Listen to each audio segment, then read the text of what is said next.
Bonjour à tous. C'est beau de voir tout ce monde dans l'église, bien rempli jusqu'au fond, même si on sait qu'il y aura encore de la place pour plus de monde. Alors c'est vrai que partager la parole de Dieu, c'est toujours un défi, toujours une responsabilité. Et en priant pour ce temps, ce culte, ça fait déjà plusieurs mois que je savais que j'allais prêcher ce jour-là. Voilà, j'ai reçu un thème que je voulais partager avec vous et que j'intitule « Aspirons à la maturité spirituelle ». Alors j'espère et je prie que ça vous parle et qu'il y ait des choses qui puissent vous aider dans votre cheminement spirituel. Je commence en citant ce que Stéphane Offert nous a dit le 2 mai 2021. Vous pouvez voir encore le culte sur YouTube et son message. Il prenait cette image, il disait parfois Dieu nous dit, comme aux enfants, on dit des fois à nos enfants, va dans ta chambre réfléchir un moment. À cause de ton attitude, tes réactions, il faut peut-être aller réfléchir. Et il imageait ça avec ce temps de Covid où Dieu nous demande peut-être de réfléchir. Et je crois que c'est vrai, on a besoin de réfléchir et ça nous pose plein de questions, plein de remises en question sur plein de sujets. Parce que parfois notre réaction, notre attitude n'est pas juste, n'est pas comme celle que Dieu voudrait. Et en fait, Dieu voudrait vraiment qu'on grandisse toujours dans notre vie chrétienne. La vie chrétienne, c'est pas juste acquérir le salut une bonne fois pour toutes, se réjouir d'aller au ciel, mais c'est dire, oui, je veux ressembler toujours plus à Jésus. Puis là, on a du boulot. On a tous encore du boulot pour y arriver. Alors, j'ai cherché un petit peu la définition de la maturité. C'est quoi? D'abord, le dictionnaire nous dit, la maturité, c'est l'étape dans laquelle se trouve un organisme qui a atteint son plein développement. C'est un état d'esprit d'un talent qui est parvenu à la plénitude de son développement.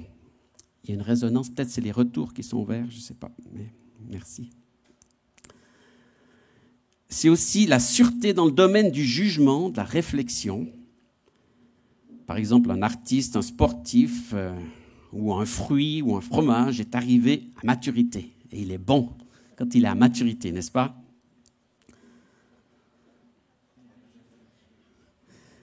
Et donc maintenant, au niveau spirituel, la maturité spirituelle, c'est la confiance paisible et sereine que notre foi est solide. C'est aussi la sagesse, l'expérience, la force, le discernement, c'est beaucoup de choses, la plénitude, la fermeté. En fait, c'est pas se laisser déstabiliser par les détails, comme la sono par exemple. C'est pas grave, c'est pas facile, c'est un travail compliqué. Alors la maturité, c'est garder le cap face à l'adversité, ne pas être dépendant des circonstances ou des réactions des autres ou des nôtres.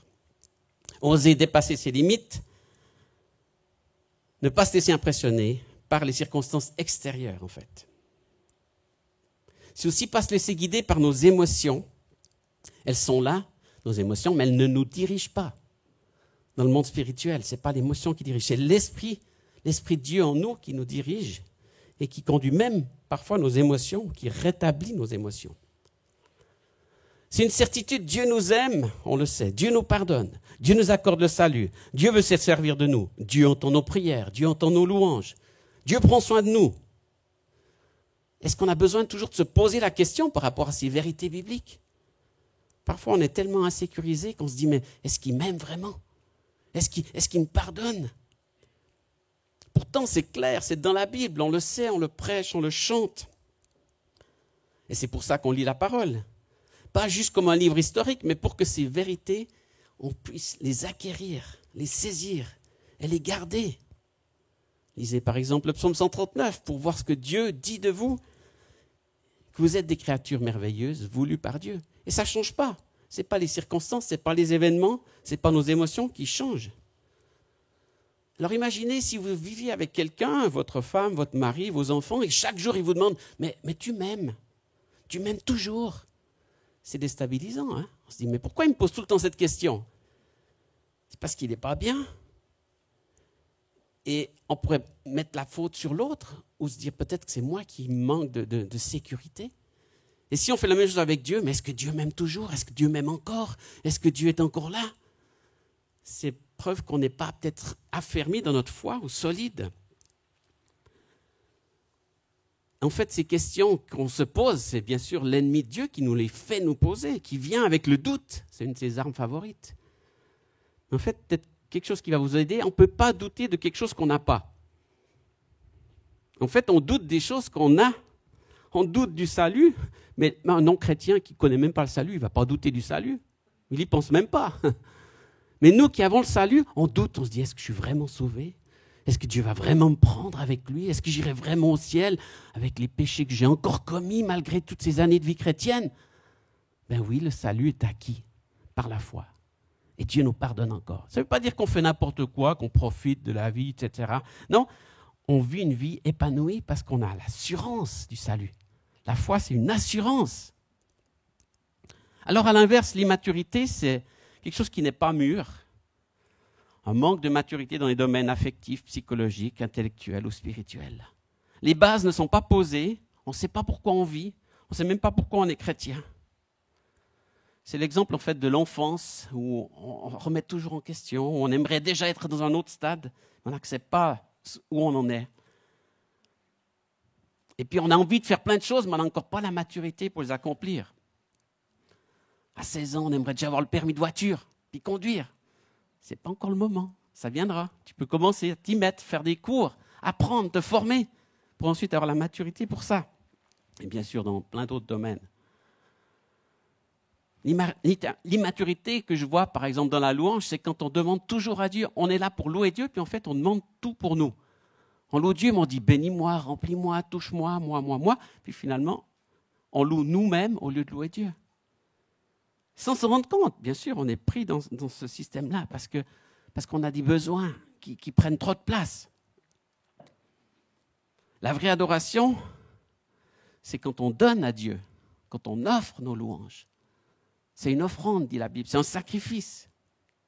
Ça veut dire que ce n'est plus nous le centre du monde, c'est Dieu le centre. On le chante d'ailleurs, Jésus soit le centre. On donne la louange à Dieu, on se tourne vers Dieu, puis justement on laisse de côté toutes ces questions qu'on a sur nous-mêmes. Alors je vais quand même vous lire plusieurs textes, parce que la Bible est pleine de textes qui nous parlent de ça. Et on voit l'exemple de Jésus qui est décrit dans Hébreux 5, au verset 7 à 14. Durant sa vie terrestre, Jésus adressa des prières et des supplications, accompagnées de grands cris et de larmes, à Dieu qui pouvait le sauver de la mort. Et Dieu l'exauça à cause de sa soumission. Bien qu'il fût le Fils, il apprit l'obéissance par tout ce qu'il a souffert. Après avoir été élevé à la perfection, il est devenu la source d'un salut éternel pour tous. Donc la maturité, c'est l'obéissance. Comme Jésus, la soumission. Il aurait pu profiter de sa position de fils de Dieu pour tirer juste les avantages. Il dit, Seigneur, délivre-moi de cette souffrance, sors-moi de cette situation. Mais en fait, il a appris par l'obéissance. Et c'est aussi ce qu'on essaye d'apprendre à nos enfants. Ce n'est pas la chose la plus facile, d'apprendre l'obéissance aux enfants. Hein? Très vite, ils apprennent à dire non, ils apprennent à résister, à s'opposer à certaines choses qu'on leur propose. Et puis des fois, ils disent, même souvent, pourquoi? Pourquoi il faut obéir? Parce que c'est comme ça. Des fois, il y a une explication claire, des fois, il n'y en a pas. Absolument. Mais on a des principes, on dit, c'est l'heure d'aller se coucher. Mais pourquoi il faut aller se coucher? Parce qu'il faut dormir. Mais pourquoi il faut dormir? Et puis ça n'en finit plus. Hein? Donc, à un moment, on dit, c'est bon, c'est l'heure. Tu as besoin de te reposer. Mais non, je n'ai pas besoin de me reposer. On conteste. Hein? L'enfant, il conteste parce qu'il n'est pas mature, il ne comprend pas le besoin.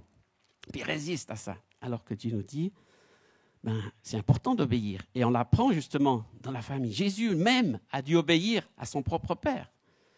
Ça aurait été plus facile de faire tout seul. Dieu l'envoie et puis dit, maintenant tu te débrouilles. Mais il a dit, non, je ne fais que ce que je vois au Père. J'écoute le Père et j'accomplis et j'obéis. Non pas ma volonté, mais la tienne.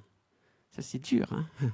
C'est ça la difficulté, parce qu'on a notre propre volonté, nos propres désirs, nos propres ambitions, et puis d'y renoncer, c'est compliqué.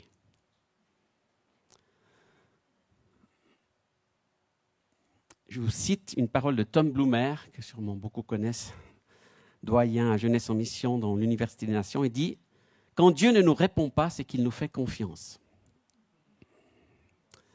Et là, il l'a dit dans un contexte quand même très particulier, quelques mois après la perte de sa femme, qui est morte d'une maladie orpheline en 21 jours, entre le diagnostic et le décès. Donc vous imaginez cette situation très difficile.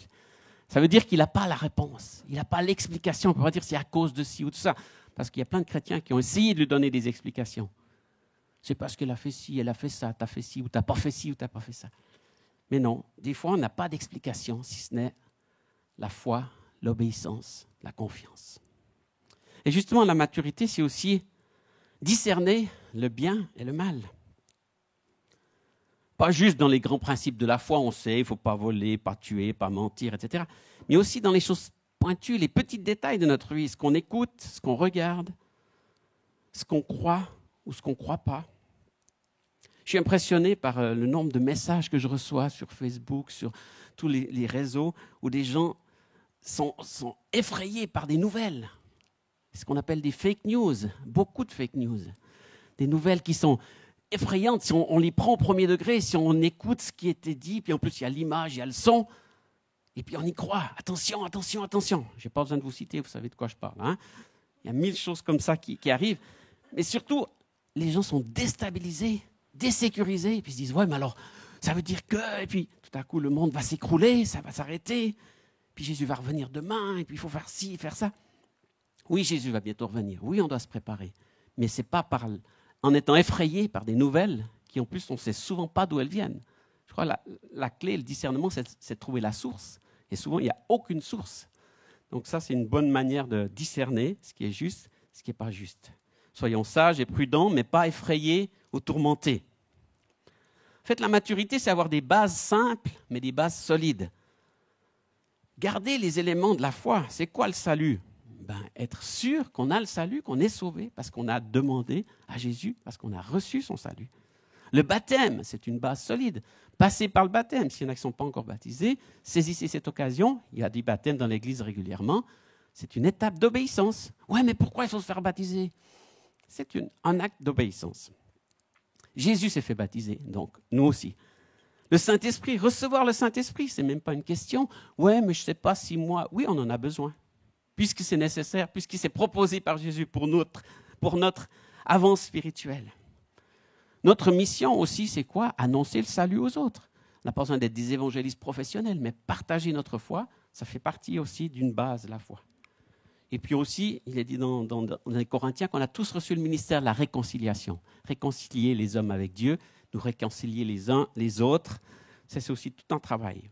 Et puis aussi être des sacrificateurs pour Dieu, offrir nos biens, mais aussi nos prières, notre louange, notre intercession. Aimer, pardonner, accueillir, tout ça c'est déjà tout un programme. Et je vois des chrétiens qui passent beaucoup de temps à « c'est quoi mon ministère ?» Mais si vous faites déjà tout ça, c'est vraiment votre ministère, n'est-ce pas ? Prier, louer, témoigner, il n'y a pas besoin d'avoir un diplôme supplémentaire ou une vision de plus.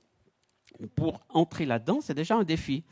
Et 1 Pierre 2 nous dit, verset 1, « Rejetez donc toute forme de méchanceté, tout mensonge, ainsi que l'hypocrisie, la jalousie et les médisances, comme des enfants nouveau-nés, désirez le lait spirituel et pur, afin qu'en le buvant, vous grandissiez, vous parveniez au salut. Et en effet, vous avez constaté combien le Seigneur est bon. Approchez-vous du Seigneur, la pierre vivante, rejetée par les hommes, mais choisie et jugée précieuse par Dieu. Prenez place, vous aussi, comme des pierres vivantes dans la construction du temple spirituel. Vous y formerez un groupe de prêtres consacrés à Dieu. Vous lui offrirez des sacrifices spirituels qui lui seront agréables par Jésus-Christ. Il dit, laissez de côté ces mauvais sentiments. La jalousie, l'hypocrisie, la médisance, toutes ces choses nous amèneront nulle part. En tout cas, pas dans les plans de Dieu, dans les promesses de Dieu. Et si c'était que des mauvaises pensées, mais parfois il s'agit de véritables puissances qui nous tourmentent. Il faut en être délivré pour pouvoir passer au-delà de ça, pas jouer avec ça, pas rester pris là-dedans. Alors c'est quoi désirer le lait spirituel ? C'est bon le lait, hein ? Je fais la pub pour les paysans. Un bon produit. Eh bien, évidemment, le lait spirituel, c'est des choses de base. Encore une fois, la prière, la louange, les relations simples avec le Seigneur et avec les frères et sœurs. C'est ça, se nourrir des bonnes choses de base. S'approcher de Dieu dans toutes les occasions et prendre sa place dans le temple spirituel. Il y a comme des pierres vivantes. Si c'était des pierres mortes, ça serait facile, on les pose et puis elles ne bougent pas. Mais des pierres vivantes, elles ont tendance à parler, à crier. Pourquoi il t'a mis cette pierre sur moi ? Elle me frotte, elle me fait mal. Celle-là, je ne veux pas cette pierre à côté de moi, mets-en une autre. Hein. Imaginez le maçon, il s'arrache les cheveux là, hein, quand il construit son mur. Eh bien, Dieu nous dit, ma foi, je vous ai mis, vous êtes des pierres vivantes, mais je vous ai mis là pour construire mon royaume. Un autre texte dans 1 Corinthiens 3. En réalité, frères, je n'ai pas voulu vous parler comme à des gens qui ont l'Esprit de Dieu. J'ai dû vous parler comme à des gens du monde, comme à des enfants dans la foi chrétienne.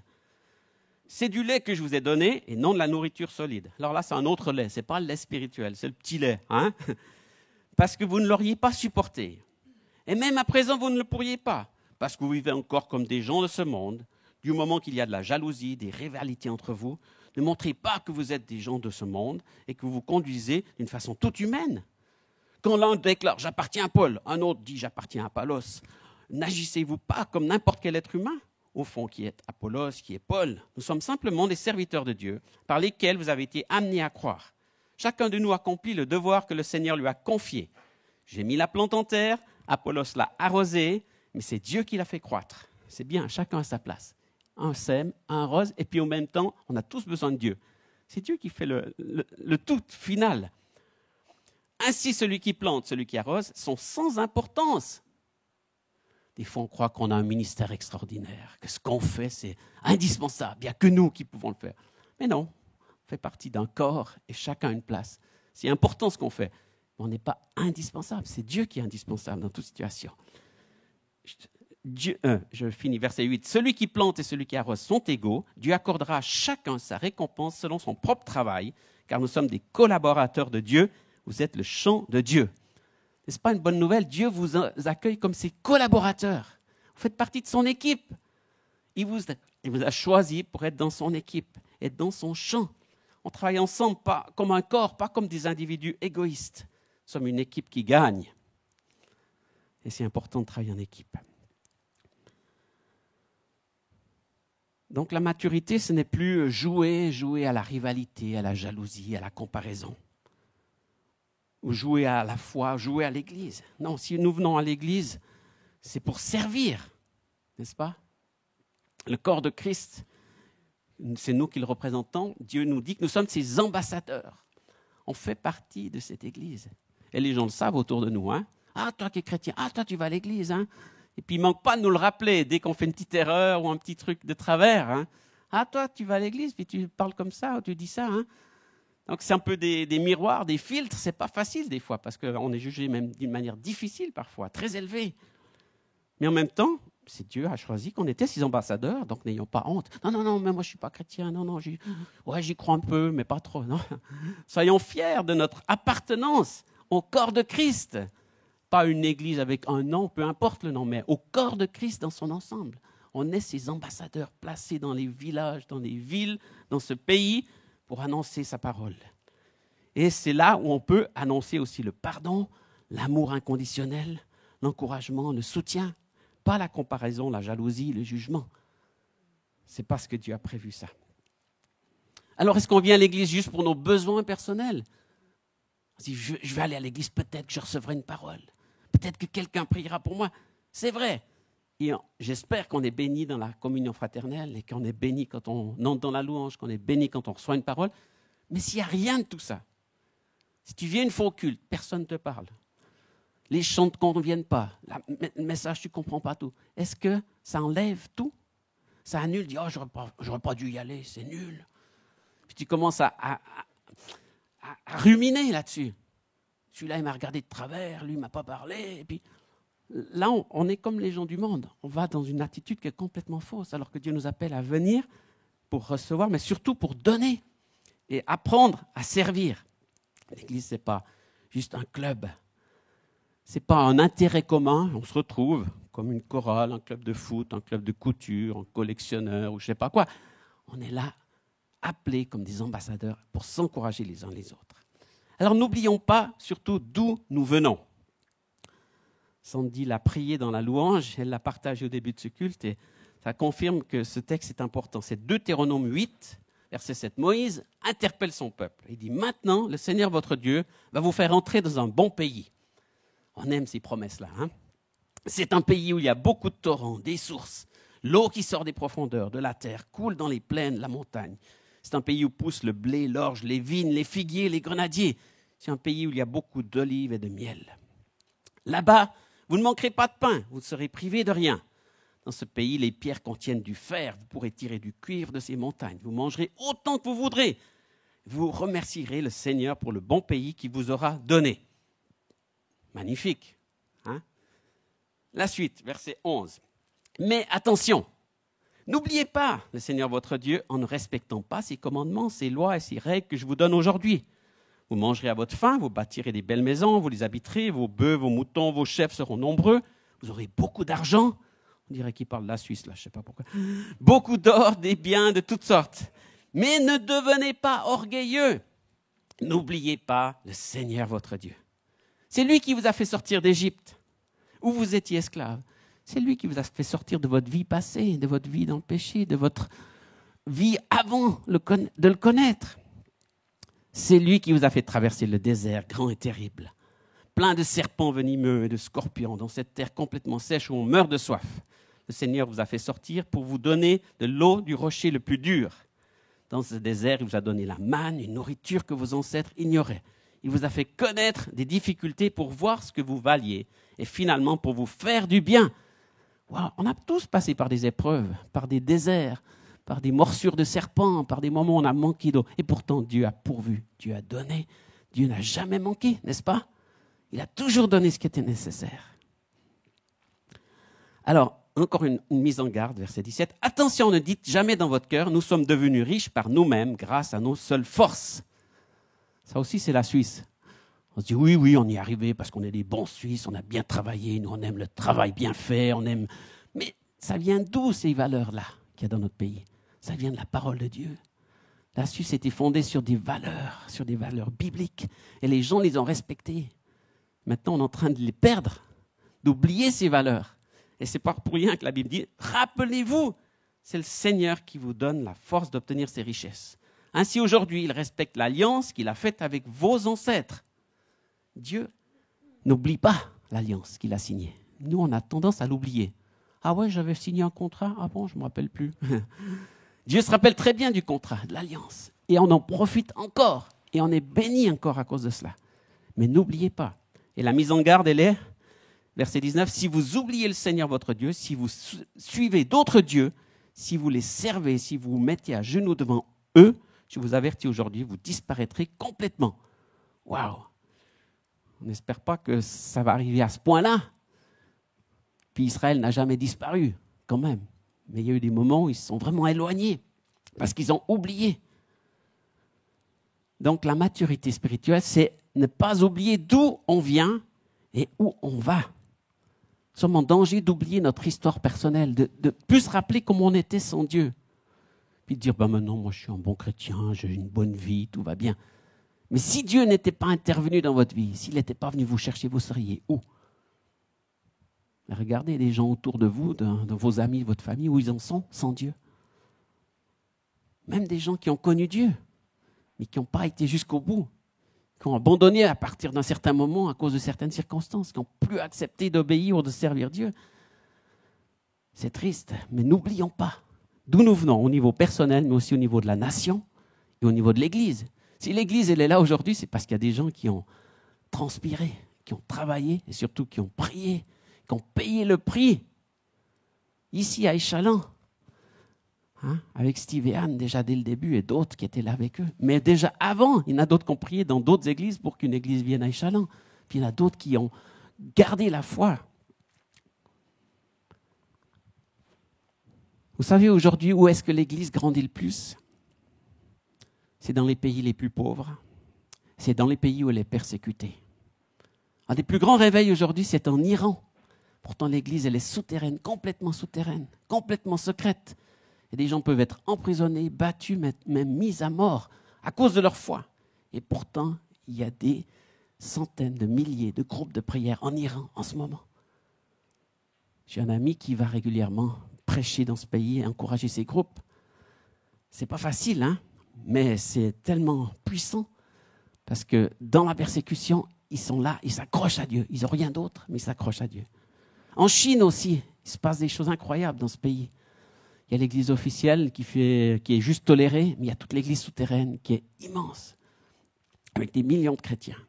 Et une chrétienne chinoise disait récemment, ne priez pas pour que la persécution s'arrête, on ne veut pas devenir comme les chrétiens occidentaux, endormis et froids. Ça fait mal un peu, d'entendre ça. Mais ça nous responsabilise, dire, mais Seigneur, on a un privilège incroyable, on est libre. Alors quand les gens se plaignaient au début du confinement, on dit, ah, c'est pas drôle, on doit mettre des masques. Je dis, ouais, c'est pas drôle, c'est vrai. Mais il y a des choses bien pires.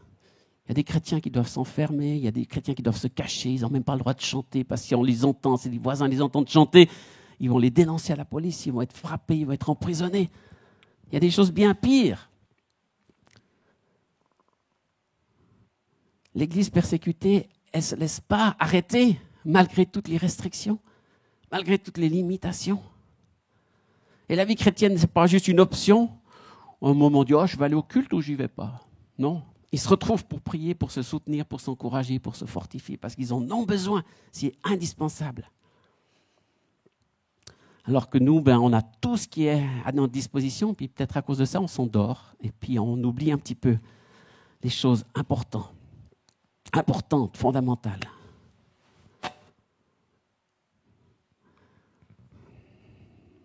Parfois, nous sommes immatures, nous restons comme des jeunes chrétiens. Un jeune chrétien, c'est normal, c'est comme un jeune enfant, il demande tout à sa maman, à son papa, donne-moi à manger, donne-moi à boire, change-moi, etc.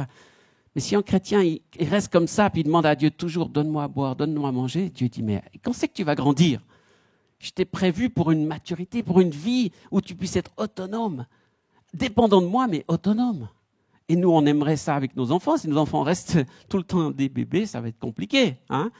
On ne veut pas s'en occuper toute notre vie, même si on va continuer d'être en relation avec eux, puis de prendre soin d'eux. On espère qu'ils grandissent, qu'ils croissent en maturité pour être capables de prendre des propres décisions, d'avancer et de servir. Donc si on vient toujours à l'église pour dire « prie pour moi, occupe-toi de moi, fais ci, fais ça », à quelque part, on reste dans cette immaturité. Et puis des fois, Dieu ne répond pas à ces questions-là. On se dit « mais pourtant j'ai déjà prié ». Mais Dieu est en train de te dire, mais vas-y, lève-toi maintenant. Prends ta place. Fais-moi confiance, même si je ne te réponds pas. Je vais m'occuper de toi, mais lève-toi et obéis. C'est plus difficile, justement, d'obéir parfois. Hein. La maturité, c'est capable de réfléchir par nous-mêmes, de prendre les bonnes décisions en accord avec la volonté de Dieu, à cause de ce qu'on a compris des principes de la Bible et du Seigneur. Donc il y a déjà tellement de principes qu'on connaît dans la parole que Dieu n'a pas besoin de nous en donner encore plus. Si on entre déjà dans cette maturité, ensuite le reste, ça sera des petits détails supplémentaires par rapport à des situations précises. Mais le but, c'est déjà d'entrer dans cette maturité. Matthieu 6, 33, cherchez d'abord le royaume de Dieu et ce que Dieu demande, il vous donnera tout le reste en plus. Nous, on demande toujours le en plus d'abord, puis après on cherche le royaume. On met les choses à l'envers. Et puis quand Dieu nous donne un petit plus, on se dit, ah ben là, je vais obéir à Dieu. Puis en fait, c'est pour ça que ça ne marche pas souvent, parce qu'on fait les choses à l'envers. Dieu a des principes et il tient ses principes. Il ne va pas changer juste pour toi, pour tes beaux yeux. Hein? Ah, pour lui, je vais faire une exception. Non, les principes de Dieu restent. Chercher son royaume, chercher sa présence, chercher sa face. Et puis Dieu va s'occuper de nous. Chercher son royaume, c'est aussi Matthieu 10, 38. Celui qui ne se charge pas de sa croix pour marcher à ma suite n'est pas digne de moi. Celui qui voudra garder sa vie la perdra, celui qui la perdra, pour moi, la retrouvera. Ça veut dire que la maturité spirituelle, ce n'est pas vivre pour soi, mais vivre pour lui. Renoncer. Et on est quand même dans une société qui a toujours des droits, et puis qui veut beaucoup de choses pour lui, pour elle-même, qui veut les choses d'une manière égoïste, individuelle, alors que le plan de Dieu, c'est le corps, c'est partager, c'est échanger, c'est être ensemble. Plus vivre pour soi. Renoncer à ses propres ambitions et tout donner au Seigneur. Comme au premier jour, quand on se convertit, quand on apprend à venir à Dieu, il y a un moment où on renonce. Hein? Et des fois, il y a un moment de lutte dans son cœur. Quand il y a un appel, on se dit, est-ce que tu vas venir à Jésus? On se dit, ouais, mais si je viens à Jésus, je dois. Puis à un moment donné, tu abandonnes tout. Tu dis, ok, j'arrête de réfléchir, je laisse tout et je viens à Jésus. Hein? Tu es obligé pour y arriver. Alors des fois, il faut même sortir de sa chaise, avancer, puis demander la prière. C'est un moment important. Mais ce principe, il reste le même pour toute notre vie spirituelle. Dans les choix qu'on doit faire. Ah ok, Seigneur, j'aimerais garder ça, mais je sais que ça ne m'apporte rien et je vais y renoncer pour toi. Ça ne veut pas dire qu'on devient ascète et qu'on part dans un couvent et qu'on s'enferme et puis qu'on attend que Jésus nous emmène au ciel. Non, il y a des gens qui sont appelés à la prière toute leur vie, c'est autre chose. Mais on renonce à ce qui prend la place du Seigneur dans nos vies pour le laisser prendre sa place. Comme disait un des pères de l'Église, Saint Augustin, il disait « Aime Dieu et fais ce que tu veux. C'est pas mal. Hein? Aime Dieu et fais ce que tu veux. Mais aime Dieu d'abord.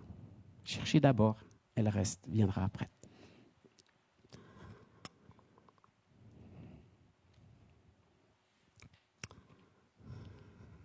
Et un texte qui m'a beaucoup parlé ces temps, toutes ces dernières années, c'est 1 Pierre 1,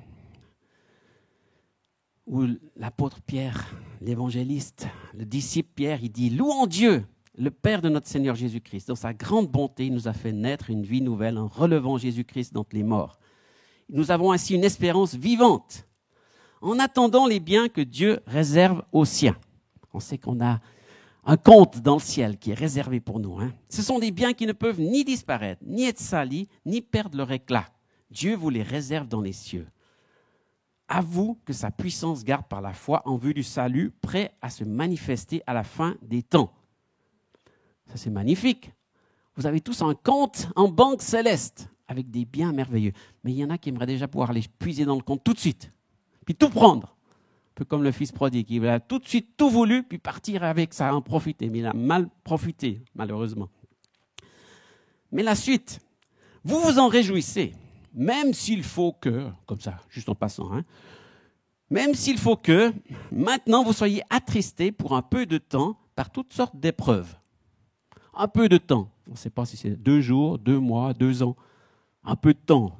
2 ans, ça peut être long, mais en même temps, c'est court par rapport à notre vie ou par rapport à l'éternité. Un peu de temps, il y a des épreuves. Il y a des épreuves pendant un peu de temps. Mais il explique, l'or lui-même qui est périssable est pourtant éprouvé par le feu. De même, votre foi, beaucoup plus précieuse que l'or, est mise à l'épreuve afin de prouver sa valeur. C'est ainsi que vous pourrez recevoir la louange, la gloire et l'honneur quand Jésus-Christ apparaîtra. C'est la seule fois où il y a une louange pour nous. Dieu dit que vous allez recevoir de la louange, mais quand Jésus viendra, à la fin en fait. Maintenant, la louange, elle est pour Dieu. Mais un jour, on recevra la louange, mais parce qu'on a persévéré, parce qu'on a tenu, malgré les épreuves. Et vous, ça ne vous fait pas du bien de voir un chrétien qui a passé par des épreuves, mais qui est toujours là. On aimerait bien qu'il n'ait pas ces épreuves. Personne ne se réjouit, dit « Ah ouais, t'as vécu ça, c'est pas facile. Hein. » On ne se réjouit pas, mais on se dit « C'est incroyable, il est toujours là. » Et il loue toujours le Seigneur. Et il sert toujours Dieu, malgré ces épreuves-là. Ça nous donne du courage, ça nous donne de la foi, ça nous donne de la force de voir des gens plus âgés que nous, plus anciens, qui ont vécu toutes sortes de choses. J'ai regardé récemment le témoignage d'Edmé Cotier, peut-être certains ont connu, une missionnaire suisse qui était en Ouganda, qui a fait 1200 km à pied dans la brousse alors qu'elle avait plus de 60 ans, parce qu'elle était emmenée par un groupe rebelle.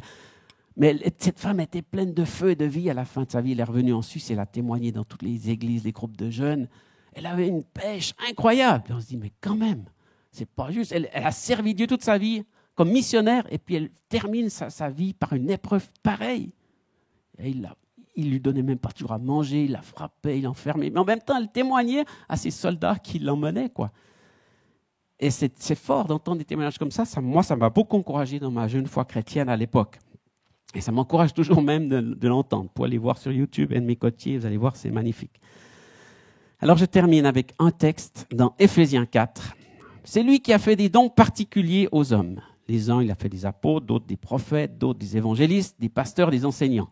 C'est les 5 ministères. Hein. C'est ainsi qu'il a rendu le peuple de Dieu apte à accomplir son service pour faire croître le corps du Christ. Croître, croissance, maturité, pour arriver à la maturité. De cette façon, nous parviendrons tous ensemble à l'unité de la foi dans la connaissance du Fils. Nous deviendrons des adultes. Il y a une aspiration à devenir des adultes dans la foi, dont le développement atteindra à la stature parfaite du Christ. Et si on est là, on sera, comme il est dit au verset 14, nous ne serons plus des enfants emportés par des vagues, le tourbillon de toutes sortes de doctrines, trompés par des hommes parcourant à la ruse pour entraîner les autres dans l'erreur. Aujourd'hui, c'est génial, on a accès à tellement de choses grâce à Internet. On peut y regarder des cultes dans le monde entier, on peut lire, entendre des messages, la louange de partout. Il y a des tas de choses magnifiques, mais il y a aussi des choses catastrophiques. Il y a vraiment des fausses doctrines, il y a des croyances terribles, il y a des gens qui cherchent à manipuler, à nous éloigner. Alors, on pourra rester ferme, pas être emporté par toutes sortes de doctrines. Ça ne veut pas dire qu'on doit faire attention à tout, etc. Mais ça ne sert à rien d'aller chercher l'avis de tout le monde sur tous les sujets. On a notre assurance dans la parole de Dieu, dans la foi, dans le salut, dans le baptême, dans la guérison, dans le pardon. Il y a déjà beaucoup, n'est-ce pas? Restez accrochés à ces valeurs-là. Et ça va vous donner la solidité, la force, la confiance. La maturité, c'est être convaincu que Dieu aura le dernier mot. Dieu aura le dernier mot. Dieu est le seul juste juge. La parole dit qu'il est le juste juge. Vous savez, si on pense à la justice, on est très sensible à la justice, surtout à l'injustice. Quand il y a une situation injuste, on dit « ouais, mais pourquoi ?» etc. Puis on en veut tout de suite à Dieu. Mais Dieu, il est juste. L'injustice, elle ne vient pas de Dieu. L'injustice, c'est ce monde sans Dieu. C'est l'ennemi qui nous mène dans l'injustice. Dieu est le juste juge. Donc quand on adore, quand on se tourne vers lui, quand on prie, on sait qu'il aura le dernier mot et que son jugement va être juste. C'est pas même dans ce monde, quand il y a la justice, des fois il y a des juges qui font des mauvaises décisions, des mauvais jugements. Et puis on en parle dans les journaux, mais pourquoi ils ont décidé comme ça? Pourquoi ils ont condamné cet homme et pas celui-là? Il y a de l'injustice, même dans la justice de ce monde. La justice de Dieu, elle n'est pas injuste. Elle est parfaite. Dieu aura le dernier mot. C'est pour ça qu'on peut se confier en lui. Et que ça peut être solide, notre foi et notre prière, dans un Dieu qui est juste. Donc, si on veut être dans cette position, ça veut dire qu'on va être comme Jésus, qui est à la droite du juge, et il est intercesseur. Il est comme un avocat, il défend la cause de ceux qui sont condamnés injustement. Donc, notre rôle, c'est d'être des intercesseurs. Pas de juger, et pas de rajouter de l'injustice. Ouais, mais lui, mais pourquoi? Puis comme ça, de juger tout le temps les situations, les gens, les chrétiens ou les non-chrétiens. Notre rôle, c'est d'être des intercesseurs. Pour l'Église et aussi pour ce monde. Seigneur, pardonne-leur. Ils ne savent pas ce qu'ils font. C'est une prière qui est forte, n'est-ce pas? Plutôt que de dire, ouais, mais pourquoi il fait ça? Non, ils ne savent pas ce qu'ils font. Même des fois, les chrétiens ne savent pas ce qu'ils font. À cause de blessures, à cause de situations difficiles. Donc, grandir en maturité, c'est être des vrais disciples du Seigneur, des enfants de paix dans la confiance du Seigneur. Pas besoin de toujours lui demander sa volonté, de lui demander une nouvelle direction. Marchez déjà dans ce que vous savez être juste. Et déjà, il y a pas mal à faire. Pardonner, aimer, réconcilier, intercéder. Donc, aspirons tous ensemble à une plus grande maturité pour être l'Église que Christ veut. Je vous invite à la prière. Seigneur, merci parce que tu nous proposes une bonne nourriture. Tu nous proposes du steak, tu nous proposes une viande solide pour nous nourrir bien. Pardon pour toutes les fois où nous sommes habitués à nous nourrir mal, à prendre la mauvaise nourriture, à croire des choses qui n'étaient pas en accord avec toi. Seigneur, délivre-nous aussi de toute cette rivalité, la jalousie, la comparaison, la crainte, toutes ces choses que l'ennemi aimerait mettre sur nous pour nous empêcher d'entrer dans ton appel. Le doute, on veut se défaire de ce doute au nom de Jésus. Aide-nous, Seigneur, à relever le défi de faire face aux circonstances, aux situations, aux épreuves et de continuer de marcher avec toi. Merci d'être le juste juge, d'avoir le dernier mot sur toute chose. Et merci parce qu'on peut te faire totalement confiance. Je te prie spécialement pour ceux qui sont dans des situations d'injustice, qui ne supportent pas et qui se sentent mal à cause de cette injustice. Je te prie, Seigneur, que tu puisses les aider à déposer, à lâcher et puis à faire confiance au Dieu de justice. Et même si tu ne réponds pas, à dire, Dieu est toujours là. Dieu m'aime et je marcherai avec lui. Seigneur, bénis cette communauté, cette église, mais aussi toutes les personnes que ça représente, leurs familles, leurs amis, leurs relations, leurs collègues. Et on sait que ça représente beaucoup de monde sur lesquels tu veux aussi étendre ta main et ta bénédiction. Amen. Amen. Dieu vous bénisse.